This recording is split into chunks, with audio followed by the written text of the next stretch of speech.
नमस्कार दोस्तों, मेरा नाम है रोहित। जॉब अपडेट में आपका बहुत बहुत स्वागत है।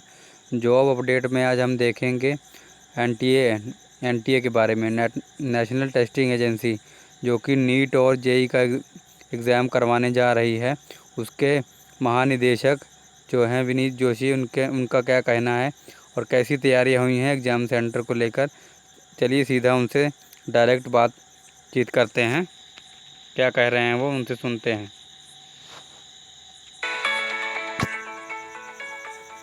इंजीनियरिंग और मेडिकल की प्रवेश परीक्षा के लिए काउंटडाउन शुरू हो चुका है। छात्रों की तैयारियां पूरी हैं और अब कवायद इस बात की जा रही है कि परीक्षाएं कब और कैसे करी जाए। परीक्षाओं की तिथि घोषित हो चुकी है। 1 तारीख से 6 तारीख तक जेईई मेंस की परीक्षा होनी है। 13 सितंबर को नीट की परीक्षा होनी है। हमारे साथ में नेशनल टेस्टिंग एजेंसी के डीजी विनीत जोशी साथ में है। इनसे जानने की कोशिश करेंगे कि किस तरह से परीक्षाएं कंडक्ट कराई जाएंगी, क्या चैलेंजेस हैं और क्या कुछ चल रहा है इस परीक्षा को कराने के लिए। सर, ये जानना चाहेंगे कि क्या कुछ तैयारियां हैं इतनी बड़ी वृहद स्तर पर और ऐसे पैंडेमिक के मौके पर ये परीक्षा कराई जा रही है, क्या कुछ तैयारियां हैं?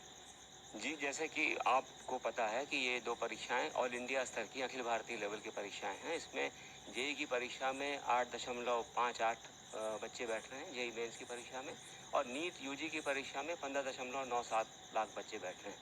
तो इन परीक्षाओं को करने के लिए तैयारियां काफ़ी समय से शुरू हो जाती हैं, क्योंकि ये लॉजिस्टिक्स का एक बहुत बड़ा ऑपरेशन इसके अंदर में होता है। ऐसा नहीं है कि आज करा तो कल का हो जाए, एक लंबे समय से इनकी तैयारियां चलती हैं। तो हम लोगों ने क्योंकि पैंडेमिक कोविड-19 का पैंडेमिक है अभी, उसको ध्यान में रखते हुए हम लोगों ने सोशल डिस्टेंसिंग की जो गवर्नमेंट ऑफ इंडिया की गाइडलाइंस हैं उसका पूरा ध्यान में रखते हुए एक तो हमने नंबर ऑफ सेंटर्स को बढ़ाया है। नंबर ऑफ सेंटर मतलब नंबर ऑफ रूम्स को बढ़ाया है। जहाँ तक नीट की परीक्षा का सवाल है, पहले अगर एक कमरे में 25 बच्चे बैठा करते थे, तो अब सोशल डिस्टेंसिंग को ध्यान में रखते हुए 12 से ज़्यादा बच्चे एक कमरे में नहीं बैठेंगे। जहाँ तक जेईई मेन की परीक्षा का सवाल है, वहाँ पे क्योंकि ये कंप्यूटर बेस्ड परीक्षा होती है, वहाँ पे हर एक ऑल्टरनेटिव कंप्यूटर पे लोग बैठेंगे। जैसे ये अगर एक दिन में 2 शिफ्ट हो रही हैं, तो पहली शिफ्ट में मान लीजिए कि ऑड नंबर ऑफ कंप्यूटर्स पे बच्चे बैठेंगे और दूसरी शिफ्ट में इवन नंबर ऑफ कंप्यूटर्स पे बैठेंगे। हमने इस बात का पूरा ध्यान रखा हुआ है कि जो बच्चे परीक्षा केंद्र पे एकत्र होते हैं परीक्षा शुरू होने के पहले या परीक्षा खत्म होने के बाद, उसको भी प्रॉपरली कंट्रोल किया जाए। शुरू होने के पहले के समय हमने ये करा है कि बच्चों को स्टैगर्ड टाइमिंग दी है। अगर किसी सेंटर में मान लीजिए 150 बच्चे हैं, तो ऐसा नहीं कि सब 150 बच्चों को एक ही समय दे दिया गया हो। उनको हम लोगों ने 30 मिनट 40 मिनट के अंतराल के बाद एक एक ग्रुप को बना करके बुलाया हुआ है। और जब वो वहाँ पे पहुँच जाएंगे, उसके बाहर एक उनको जिस तरीके से सोशल डिस्टेंस 2 मीटर का करीब 2 मीटर की दूरी बना करके 2 गज दूरी रखने की बात करी गई है, उस दूरी के हिसाब से उस सेंटर के बाहर वहाँ पे मार्किंग होगी, वहाँ गोले लगे होंगे, उस पे बच्चों को खड़े होने को बोला जाएगा। वहाँ पे क्यू मैनेजर होंगे जो कि बच्चों को एक तरतीब से बैठाएंगे। इस सब के आउटर कॉर्डन में जहाँ पे मान लीजिए अभिभावक आते हैं अपने बच्चों को छोड़ते हैं, वहाँ पे इस बात की व्यवस्था करी जाएगी कि जो गाड़ी में आ रहे हैं, रिक्शा में आ रहे हैं या ऑटो रिक्शा में आ रहे हैं, वो रुके नहीं और छोड़ करके तुरंत चले जाएं। तो वहाँ पे एक आदमी वहाँ पे हमारे तरफ से रहेगा जो कि इंश्योर करेगा कि ट्रैफिक वहाँ पे रुके नहीं, निकल जाए। हम लोगों ने वहाँ लोकल प्रशासन को, लोकल पुलिस अधिकारियों को, चीफ सेक्रेटरी को, डीजीपी को, सबको लिखा हुआ है कि जो लोकल थाने से अगर हमको ज़रूरत पड़ती है तो इसके लिए आप हमको हेल्प कराएं। ये तो हुई जब बच्चे आ रहे हैं उस समय की बात। बच्चे निकलेंगे उस समय भी भीड़ होने की बहुत ज़्यादा चांसेस होती हैं। तो निकलते समय भी बाहर पे क्यू मैनेजर रहेंगे, वो एक एक करके छोड़ेंगे। और कक्षा के अंदर जो इन्विजिलेटर्स रहेंगे उनको ये इंस्ट्रक्शन दिया गया है कि बच्चों को एक एक करके ही छोड़ें और बैचेस में छोड़ेंगे, जिससे कि ऐसा नहीं होगा कि अगर 150 कैंडिडेट का एक सेंटर है तो 150 कैंडिडेट एक साथ ही चले जाएं। इसके अलावा हमने ये नंबर ऑफ इन्विजिलेटर जो थे वो बढ़ाए हुए हैं, जिससे कि क्योंकि इन परीक्षाओं में जहाँ तक सोशल डिस्टेंसिंग सवाल है वो होनी है, और हमको ये भी ध्यान रखना है कि इसमें परीक्षा की फेयरनेस बनी रहे, इसकी जो सेफ्टी सिक्योरिटी बनी रहे, कोई नकल इत्यादि जो कभी कभी इस तरीके की शिकायतें आती हैं उस तरीके की बातें ना हो। इसके लिए नंबर ऑफ इन्विजिलेटर्स की संख्या को भी दुगना कर दिया गया है।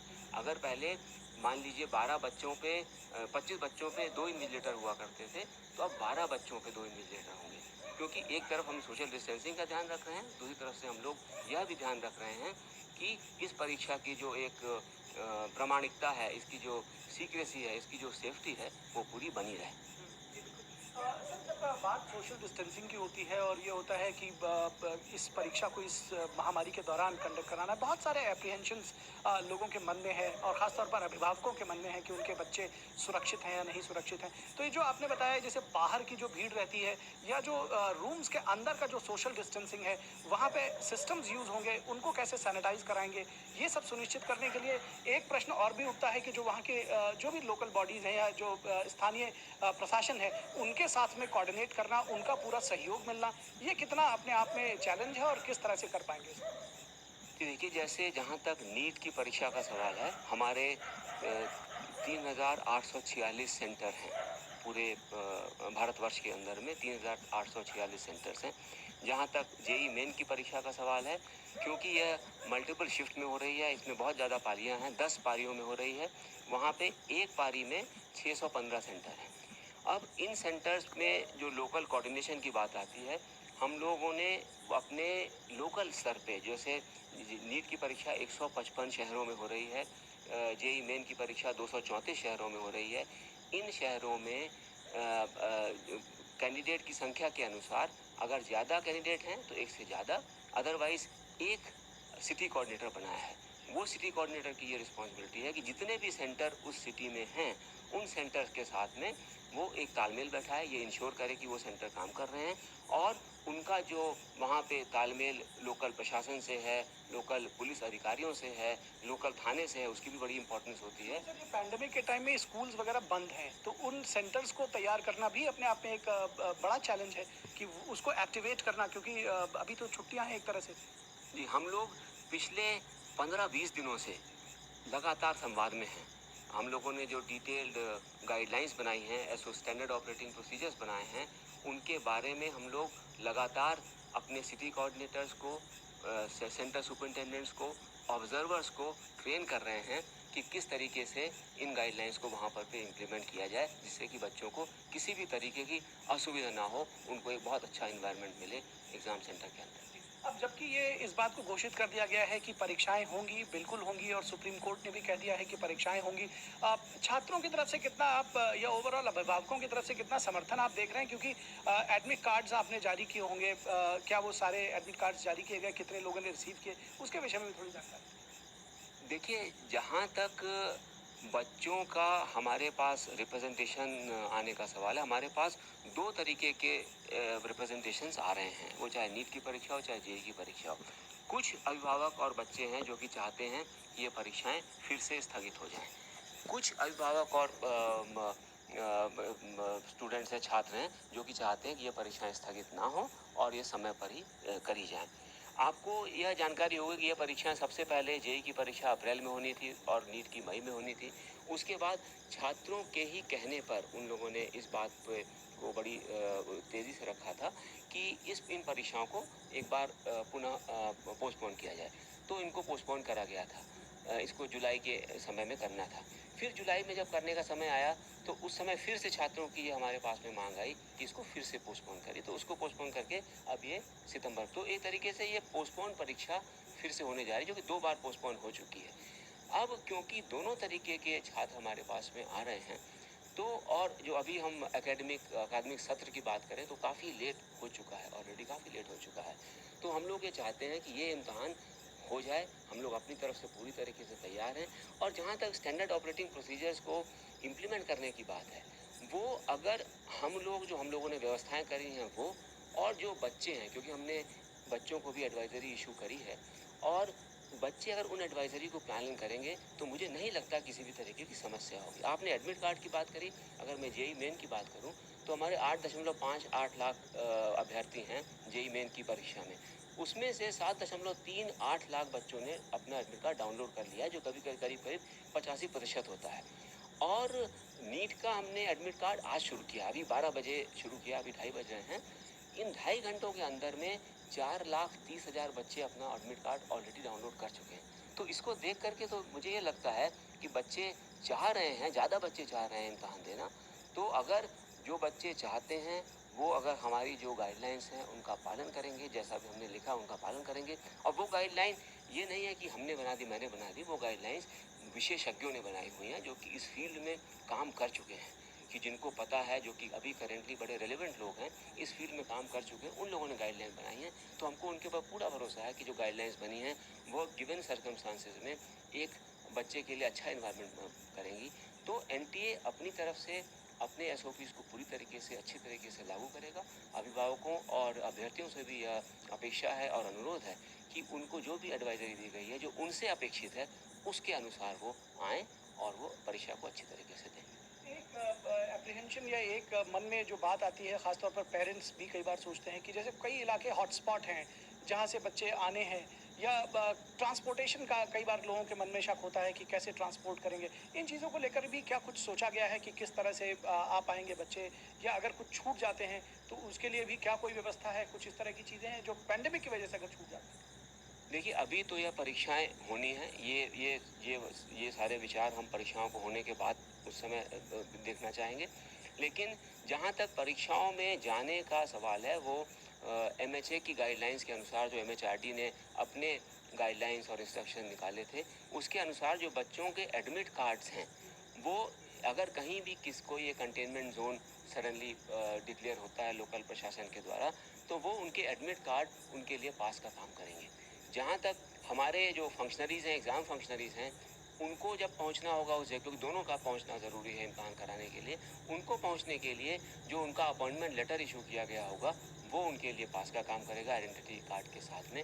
और जहाँ तक ट्रांसपोर्ट का सवाल है, कई राज्य सरकारों ने, हम लोगों ने राज्य सरकार को इस बारे में बोला है, क्योंकि ये प्राइमरीली राज्य सरकार लोकल ट्रांसपोर्ट को डिसाइड करती है, कि वो लोग पूरी तरीके से सहयोग करेंगे कि बच्चे अपने एक स्थान से दूसरे स्थान पे जा जी, सकें। बिल्कुल। सर, सवाल भी यही है हमारा उससे जुड़ा हुआ, क्योंकि जो स्थानीय प्रशासन है, जो लोकल गवर्नमेंट है, उसका सहयोग मिलना बहुत ज़रूरी है। ख़ासतौर पर ये जो मौका है, ऐसे में अगर उनसे किस तरह की बात हो रही है, किस तरह से सहयोग की अपेक्षा है, और किस तरह से ये पूरा एग्ज़ाम कंडक्ट कराने में राज्य सरकारों का या लोकल जो प्रशासन है, उनका सहयोग मिलना चाहिए आपको? अ, राज्य सरकारों से जहाँ तक सहयोग की बात है, हम लोगों ने उनको लिखा हुआ है। एक बार शुरू में लिखा था, क्योंकि जब इम्तहान शुरू होने से 2 बार, जैसे मैंने बोला है, पोस्टपोन हो चुके हैं। 2 बार हम लोग पहले भी लिख चुके हैं, इस बार फिर लिखा है। जेईई के बारे में लिखा है, नीट के बारे में लिखा है, और उनसे यही निवेदन किया है कि अगर हमारे सेंटर के लोग आपके पास आते हैं, वैसे तो हम लोग स्वतः करने में सक्षम हैं इस परीक्षा को, क्योंकि ये ऑल इंडिया लेवल की परीक्षा है। हम लोग खुद ही सेंटर बनाते हैं, खुद ही वहाँ पे इन्विजिलेटर्स को भेजते हैं। लेकिन अगर उस लोकेलिटी पे कोऑर्डिनेशन करने के लिए, अगर लोकल थाने से या लोकल वहाँ की जो भी अथॉरिटी है, उससे कोऑर्डिनेशन करने के लिए अगर हमारे लोग आपके पास जाएँ, तो आप उनको सहयोग करिए। अगर हमारे फंक्शनरीज़ को पासेस की ज़रूरत है, मूवमेंट की पासेस की ज़रूरत है, वैसे तो अमूमन ज़्यादातर जगह मूवमेंट अब खुला हुआ है, लेकिन अगर कहीं ज़रूरत है, तो वैसे में वो सहयोग करें। और अभी तक, क्योंकि हमारे फंक्शनरीज़ ऑलरेडी काफ़ी, क्योंकि अब इम्तहान में ज़्यादा समय नहीं बचा हुआ, 1 हफ्ता भी नहीं बचा जेईई मेन की परीक्षा में, अभी तक उनको ग्राउंड लेवल पे सहयोग मिल रहा है।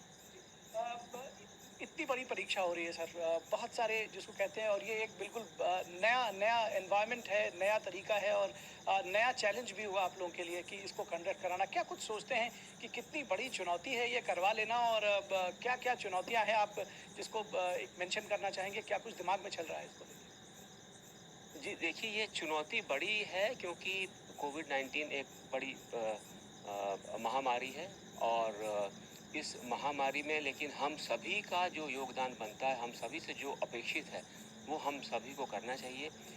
जब ये महामारी शुरू हुई थी यहाँ पे मार्च में, अप्रैल में, उस समय से लेकर के अभी तक हम सभी लोगों ने बहुत कुछ सीख लिया है। साइंस ने भी सिखाया है हमको, और हमारे यहाँ आपदा ने बहुत सिखाया है। तो अब मुझे लगता है उस सीख को लेकर के आगे बढ़ने का, इस आपदा को एक अवसर में बदलने का समय है, कि अगर हम सब लोग मिल कर के इतनी बड़ी परीक्षा को अच्छी तरीके से करा लेंगे, तो यह पूरे देश के लिए, भारतवर्ष के लिए एक बहुत बड़ी बात होगी, कि हम लोग एक पूरी दुनिया में एक बड़ी मिसाल रख सकेंगे। सर, अभी भी बहुत सारे लोग, आपने खुद ही कहा कि बहुत सारे स्टूडेंट्स के एक ऐसा वर्ग है जो कह रहा है कि इन एग्जाम्स को ना कंडक्ट कराया जाए, पोस्टपोन किया जाए। एक बार ऑलरेडी ये पोस्टपोन हो चुकी है। किस तरह से इन लोगों को एड्रेस करेंगे? क्या उनके लिए संदेश देना चाहेंगे, क्योंकि सुप्रीम कोर्ट भी बोल चुका है कि ये परीक्षाएं होनी चाहिए, साल नहीं ज़ाया हो।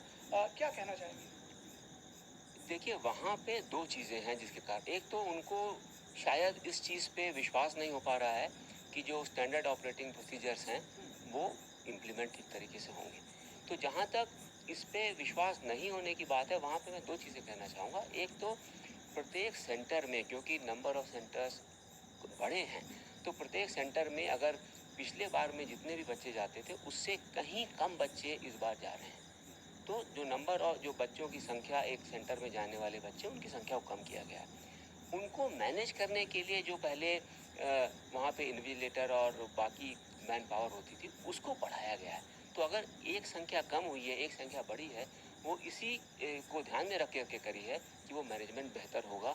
तो हम लोग यह इंश्योर करेंगे और उसके साथ साथ हम लोग लगातार उनकी ट्रेनिंग कर रहे हैं। लगातार स्वयं मैं भी उन लोगों के साथ में बैठता रहता हूँ, देखता रहता हूँ किस तरीके से कर रहे हैं कि जो भी प्रोसीजर्स को यहाँ पे फाइनलाइज किया गया है उसको ग्राउंड पे उतारा जाए। तो एक ये जो उनको शायद विश्वास नहीं हो पा रहा है उसमें उन बच्चों को, तो मैं उनको ये आश्वस्त करना चाहूँगा कि जहाँ तक स्टैंडर्ड ऑपरेटिंग प्रोसीजर्स हैं, इसको हम लोग पूरी तरीके से इम्प्लीमेंट करेंगे। दूसरी बात, उनके मन में यह आसक्ति होती है कि अगर बाढ़ आ गई तो क्या होगा। तो मेरा ये कहना है कि प्राकृतिक आपदाओं पे को कोई बता नहीं सकता, वो जी वो कोई नहीं बता सकता। तो अभी पूरा मन लगा करके अपनी मतलब हर एक की अपने अपने उसको देखें और आगे बढ़ें। हमने बहुत सारा समय वास्तविकता में अभी हमारा खो चुका है। अगर इस परीक्षा को दे करके हम इस जो हमारा ये एकेडमिक सत्र है, अगर इसको कुछ करके बचा सकें तो ये बच्चों के ही हित में होगा। चाहे मंत्रालय हो या फिर टेस्टिंग एजेंसी हो, इन सब लोगों ने काफ़ी तैयारियां की और ये केवल ये 10-15 दिन की बात नहीं है, बल्कि काफ़ी पहले से आप लोग इसमें लगे हुए हैं। एक अभ्यास ऐप भी बच्चों के लिए लॉन्च कराया गया था, उसका क्या रिस्पांस रहा है? आप लोगों ने और क्या तरीके अपनाए बच्चों से संपर्क करने के लिए? एक अभ्यास ऐप के बारे में, इसके विषय में बताइए, कितना क्या कैसा रिस्पॉन्स रहा इसका? जी देखिए, जब ये आपदा आई तो हम लोग का एक नेशनल टेस्टिंग सेंटर्स हुआ करते थे, टेस्ट प्रैक्टिस सेंटर्स होते थे कि जहाँ पे बच्चे जिन्होंने कंप्यूटर या इस तरीके की परीक्षाएं नहीं दी हैं, वो अपना जा करके प्रैक्टिस कर सकते थे। जब आपदा आई तो सेंटर बंद हो गए। तो और बच्चों की तरफ से ये डिमांड आई कि हमको अब हम ना स्कूल जा पा रहे हैं, ना हम कहीं और जा पा रहे हैं, तो हमारे लिए कुछ एक ऐसी सुविधा हो कि हम घर बैठे ही पढ़ाई कर सकें। इसको ध्यान में रखते हुए और मंत्रालय के आदेश के अनुसार हम लोगों ने एक नेशनल टेस्ट अभ्यास NTA करके एक ऐप को लॉन्च किया। ये इस ऐप में अभी हमने JEE मेन और नीट के परीक्षार्थियों के लिए मटेरियल को रखा। इसमें हर दिन हम लोग एक एक पेपर देते हैं और उस पेपर को अभ्यर्थी अटेम्प्ट करते हैं और वो अटेम्प्ट करने के बाद तुरंत ही बच्चों को उसका उत्तर मिल जाता है कि सही है या गलत है, और अगर गलत है तो क्यों गलत है और उसका सही आंसर क्या है, ये भी एक तरीके से उसको मतलब उसका डायग्नोसिस करके उसको कैसे ठीक करा जा सकता है वो उसको पता चल जाता है। तो इस ऐप में मतलब मैं ये बताना चाहूँगा, अभी तक करीब करीब 16,50,000 बच्चों ने इस ऐप को डाउनलोड कर लिया है। ये ऐप एंड्रॉयड पे और iOS पे दोनों पे उपलब्ध है। और ये भी हमने देखा है कि इसमें जो परफॉर्मेंस है बच्चों का, जो बच्चे अटेम्प्ट करने के बाद अपने अटेम्प्ट को रिव्यू कर रहे हैं, वैसे बच्चों का परफॉर्मेंस लगातार बढ़ता जा रहा है। तो मतलब अगर आप अभ्यास करेंगे तो आपका परफॉर्मेंस बढ़ेगा, वो हम लोग इसमें इस चीज़ को देख पा रहे हैं। और आज हमारा 100वां टेस्ट जा रहा है।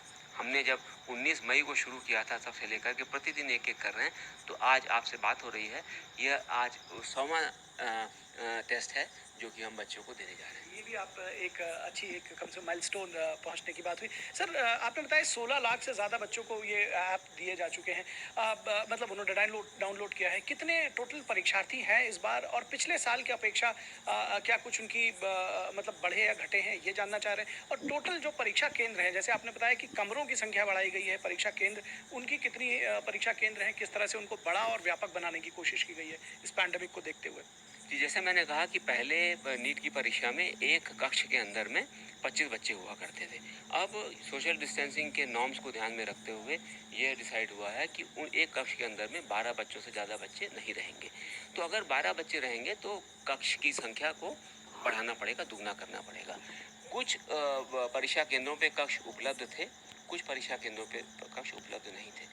दूसरी बात ये भी थी कि सबसे बड़ा परीक्षा केंद्र हो उसको बहुत बड़ा नहीं बना सकते, क्योंकि वहाँ पे ओवरऑल क्राउड मैनेजमेंट, जो भीड़ जमा हो जाती है उसको इकट्ठा होने से रोकना है।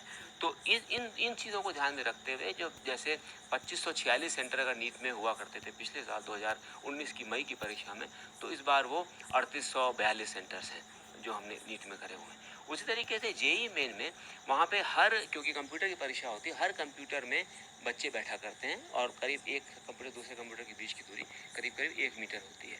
तो उसको ध्यान में रखते हुए हम लोगों ने ऑड इवन करा है वहाँ पे, कि जो ऑड इवन की व्यवस्था, कि अगर सुबह की पारी में बच्चे जाएंगे वो ऑड नंबर ऑफ कंप्यूटर से बैठेंगे, तो शाम की पारी में वो इवन नंबर ऑफ कंप्यूटर से बैठेंगे। इसके अलावा जो वो परीक्षा केंद्र पे आएंगे उससे पहले परीक्षा केंद्र को, उसके फर्श को, उसकी दीवारों को, और जो कंप्यूटर रखे हैं वो, वहाँ पे फर्नीचर जो है, अगर वहाँ पे लिफ्ट है, रैंप है, जो रेलिंग्स हैं और जो सीढ़ियाँ हैं, सब चीज़ों को सैनिटाइज करके रखा जाएगा हर शिफ्ट के पहले और हर शिफ्ट के बाद, जिससे कि किसी भी प्रकार के संक्रमण के उसके अंदर फैलने की कोई चांस ना रहे। कितने आशान्वित हैं, तैयारियां बहुत की हैं आपने, और कितने आशान्वित हैं, कैसे, क्या उम्मीद है कि परीक्षा कैसे निकलेगी? नहीं, हम लोग क्योंकि तैयारी हम लोगों ने बहुत अच्छी तरीके से करी है, तो पूरी तरीके से हमारी बहुत ज़्यादा आशा है और प्रभु से निवेदन है कि ये हमारी परीक्षाएं बहुत अच्छी तरीके से संपन्न होंगी। तो Vineet Joshi, DG national testing agency, इनको पूरी तरह से पूरा विश्वास है, तैयारियां भी मुकम्मल की गई हैं और इन्हें विश्वास है कि जो परीक्षाएं हैं ये बिल्कुल बेहतर तरीके से होंगी और इस बार भी जो नीट की और जेई मेंस की परीक्षा है वो बिल्कुल सुचारू रूप से संपन्न हो सकेगी। कैमरामैन कुलदीप के साथ निखिल सिंह, डीडी न्यूज़, दिल्ली।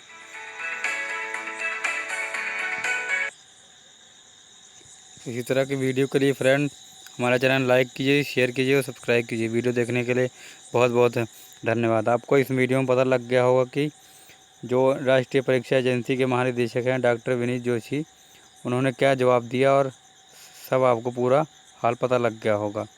धन्यवाद।